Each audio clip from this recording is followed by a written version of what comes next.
Neil Johnson with you. This is 2020. Our special guest through the hour is our finance guy, Gavin Martin from Cornerstone Wealth, and has offices in Melbourne and in Sydney, and for a number of years now has been our finance commentator over these years, and the opportunity now for listeners to interact with you, which is great. And I've got one listener who's on the line, Jenny from Mount Barker in WA. Jenny, Gavin's on the phone. What's your question?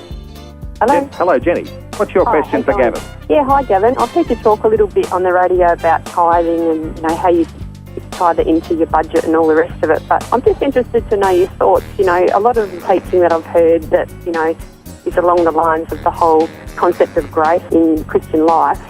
They say that 10% is a good place to start, and, because grace is so much more than what we deserve. In fact, it's undeserved, that, we should try and build on that. But just from the perspective of, a young mum with children, and, God puts things on our hearts, and so we feel it's good to give them a Christian education. But when you're down to one income and you're trying to pay a mortgage and you're trying to put your kids through school, and there's sort of constant things at church that they've got needs that they're asking people to contribute to. How do you, as a Christian, how should we wanting of us compared to, say, someone who's in a marriage situation where their kids have left home and they've got two incomes and not as many outgoing?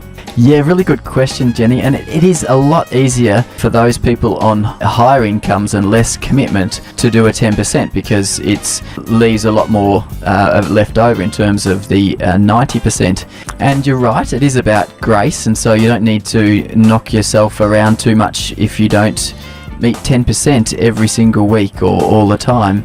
But it is a good, I think Randy Alcorn, a writer on finances, a Christian author about the theology of money, often talks about tithing being the training wheels of giving, and if we can, we should try to aim for that 10%, and then if we can go beyond that. But yeah, there are challenges in a tight budget. Single income and children, it can be quite a challenging time. So I think the key there is knock yourself around too much if you miss a week or what have you. But I guess we can test God in providing for us as well. If we do tithe, I guess he promises to provide for us as well. So you might be surprised in some ways that you are provided when we are faithful. Okay, well, thanks very much. Appreciate that.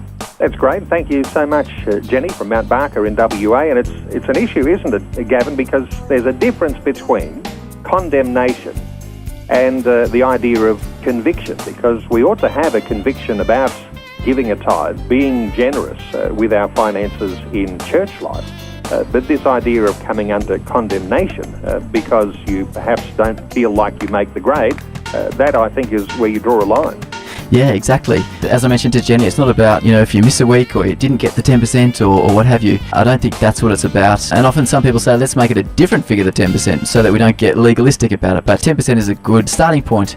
And I think if we can, I think it's a great approach to pursue it. We are talking finances today. Gavin Martin is our guest. You can contribute to our conversation. You can ask a question. Call 1300 275 428 to ask a question of Gavin. Call 1300 275 428 and Gavin will answer your question.